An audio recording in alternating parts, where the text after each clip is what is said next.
quarter to win it, and Doncic is with George. Luka, you guys come back from 9 points. This was a strange game, 3 hours. How would you describe this one?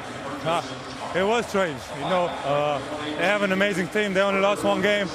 So to come back, being with AR and LeBron out, it's unbelievable. All these guys, they fight every moment of the game. So it's so fun to play with them.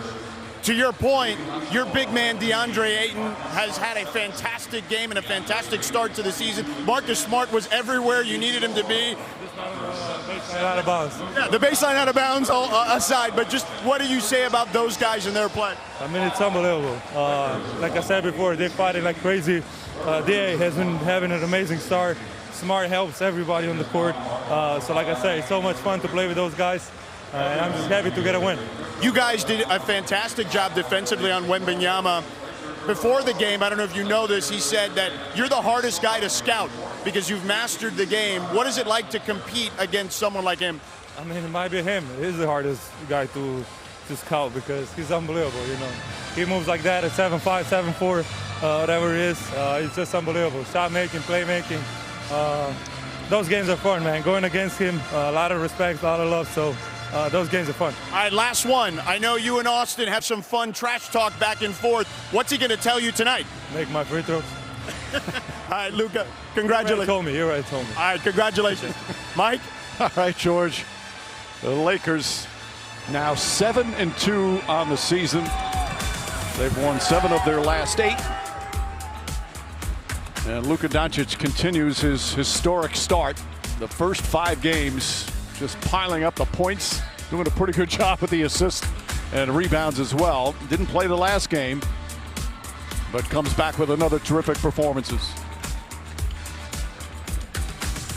But what a wild finish.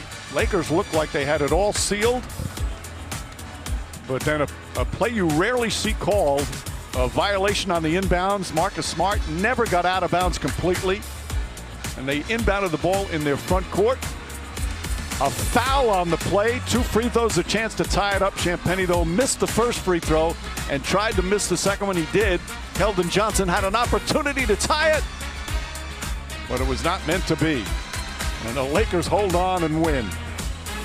And the Spurs, after opening up the season with 5 straight wins, lose their 2nd in a row. So long from L.A. Right now, Sports Center with Scott Van Pelt.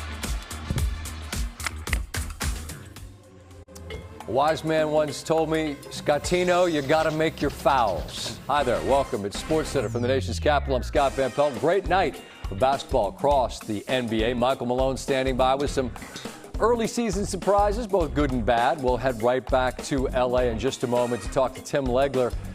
What a finish. It was bizarre. You don't see that called much, but you got to call it because Smart was out of bounds. It's a 2-point lead until Luka stepped back all 3 of these, and that puts the Lakers ahead by 1. On the other end, good ball movement. And here comes Victor Wembanyama, and you're seeing teams do this. You can see him coming from a mile away. You're not going to be able to challenge him vertically. Set your feet, take the charge. Late, it's a 2-point deficit after Kelly Olynyk gets the putback, and then Marcus Smart just doesn't step out of bounds. You see how casually dudes inbound the ball throughout the game, but here, late, I mean, his foot is clearly out of bounds. Not a call you're going to want to make, but you have to make it.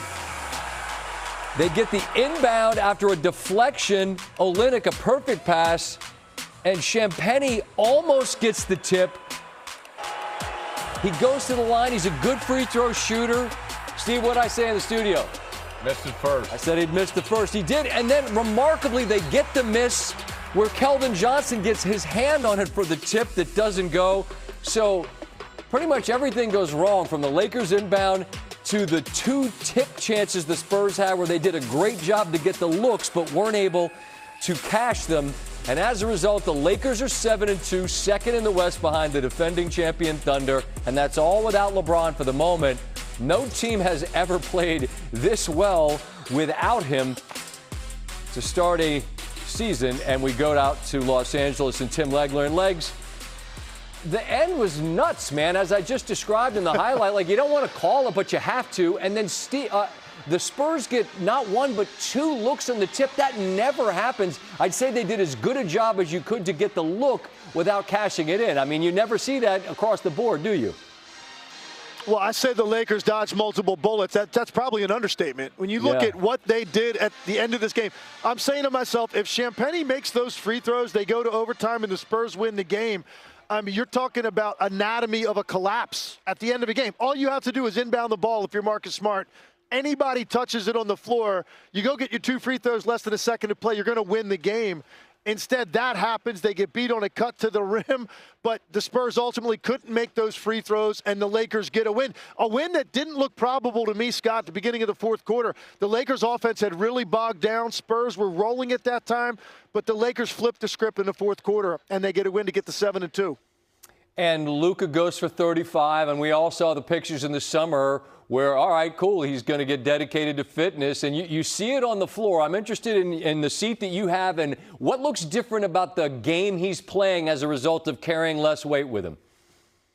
2 things stood out to me tonight. One, he's absolutely quicker laterally. And I'm talking about offensively as well as defensively. You know, that first move, and he loves to cross over to get into his step back, he was getting more separation on that tonight than he was at times last year when he did look a little bit more sluggish.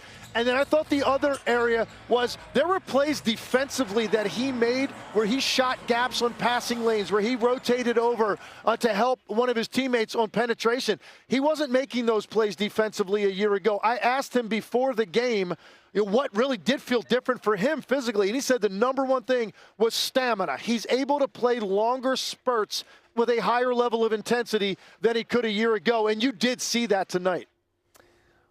My guy Marcus Spears, a.k.a. Swag, told me when he had the front row seat down in Dallas, Scott, this man's 7'17", watching Wembanyama. You get to see it, this newer version, and he does foul out in this game, but are there noticeable differences, Tim, to you about where his game is evolving? Obviously not a finished product yet, but what do you see now? Well, the functional strength is better. I mean, you're not going to see a ton of extra body mass on a frame like that, but his ability to play downhill through the initial contact of a defender, it's just different. He can now take it another dribble, another stride, so he gets something going more toward the rim. I will say this. First 5 games of the year, he was over 30 points a game. No one seemed like they had any idea how to deal with him. This is now 2 games in a row. He's got 28 points total in the last 2 games, and I don't think he really caught the ball in the spots he loves to catch it tonight, the way that he was the first 5 games of the year. So good job by the Lakers. Good job overall containing him and not letting him go off. But there's no doubt, Scott, this guy's a massive force that this league's going to be dealing with for a very long time. Legs, great to visit with you. So much fun to watch you on the call. We'll talk again soon, all right?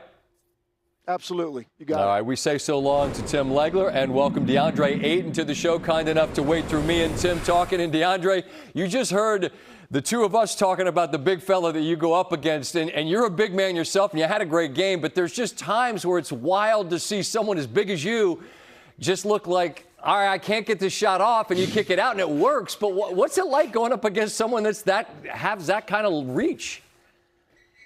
Well, you make you think twice for sure. Honestly, you know, it was a team effort. You know, just knowing personnel and knowing that, you know, he's a great shot blocker and, you know, just moving the ball a little bit and getting him out of our paint. It's early in the season, and you guys don't have all hands on deck. But with so many new pieces, DeAndre, to start the way you are as you're learning one another, how positive is the energy around your group, given the way you all have played? It's surely welcoming. You know, there's a lot of terminology and a lot of accountability as well. We're just keeping the vocal point of keeping togetherness as our number one thing and our number one source to get some of these games done. It's early, but is it too early to say, DeAndre, that you found a home that can be a home where you could just plant yourself, grow roots, and say, this is where DeAndre Ayton's going to make a run in this league. I'm going to hang out in L.A. and play with this squad? Yeah, I mean, I feel great, honestly, but it's up to the fans. You know, I'm going to just keep trying my best to contribute in every game possible. Right on. All right, let me close with this. Just a thought on Luka. I mean, we watch, and I was just asking Legs about the fitness and the shape, and he's one of the very best players on the planet. What has the early returns been like for you to play with him? It's been great. It's been fun. You know, just seeing how much gravity he brings towards the defense, and just knowing that you have to be ready, pass like a wizard. So you got eyes in the back of his head. So you can't be too surprised, and I'm getting used to that as well. But it's truly fun to play with him. Yes, sir, baby. Truly fun to play with him, and just hear him and his terminology and communicate with me out there. Yeah, keep your eyes on him because that ball's coming your way, and he's going to find you, and you know what to do with it when he does. DeAndre, thanks for taking a minute to throw the headset on. Good luck, good health this year, all right? Thank you so much. Yes, sir. DeAndre Ayton and the Lakers get the victory tonight. All the Thunder have done this year is win. Let me remind you. What's your budget on this show? We've spruced up the wagon. The wheels move, but the horse's legs don't. But again, if you haven't seen, the horse has the goggles because, champagne and all that. Okay. Back-to-back nights for the Thunder. Haven't lost a game. At least not yet. And, they're rolling again. Business as usual. Shai Gilgeous-Alexander, that's cash on the baseline. It's a 22-point lead.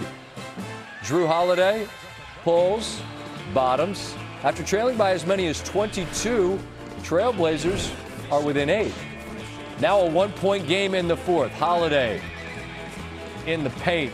Bucket good. First lead of the game.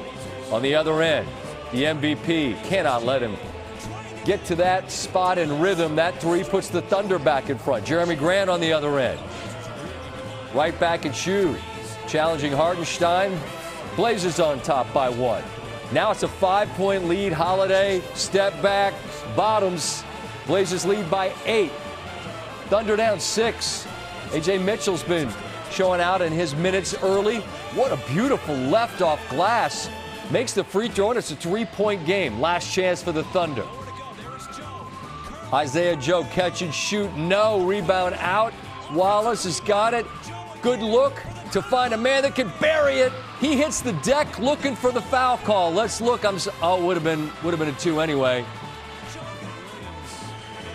And he's fouled there. So after making the first, it was a free throw situation, but only 2 of them had to miss the second. And so the Blazers, the big comeback from down 20+, get the 2-point victory. Oklahoma City's first loss of the night. What a performance tonight from Donovan Mitchell.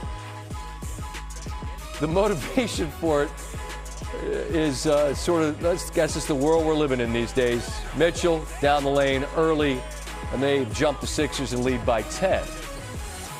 Mitchell, little sidestep 3. That is pure. He's got 21 in the first half, counting them up 14. Don't let Maxey get hot. Yeah. Just love the joy that this guy plays with from deep. Oh, rips net. He's got 18 in the half. We move to the late third, and the lead is extended as Mitchell stops on a dime, buries the 3. He's got 36 through the first 3. There's 3 more. Back and forth we go, but it's more back than forth if you're the Sixers. Mitchell again. Float game. On point. His 40th of the night. 9 minutes to go in the game. We're Euro stepping. He's the second Cavs player in their history with 20 40-point games, joining LeBron. He had 46. What sparked the performance? Some little Sparky talking crap on the headset. This kid pissed me off today. I was playing 2K. I've been playing 2K for like 2 hours, and I told him, too. I was like, wait, just wait. He just called me washed up. He called me a bunch of things. But I love it, you know what I mean? He said he ain't seen a highlight from me in a minute. And I just told him, all right, we'll see. He said, tell me to go to sleep. Like, he was going in. So this game was for that kid or grown man, whoever that was. So I appreciate you. I told him I'd give him a shout-out, too. So that's what tonight was. Imagine some kid playing 2K after school, and I talk crap to Donovan Mitchell. No, you didn't. And then this happens, and now that kid goes to school tomorrow, and I guess you're a hero? Are you? I don't know. Why are people mean to each other on the internet? I don't get it.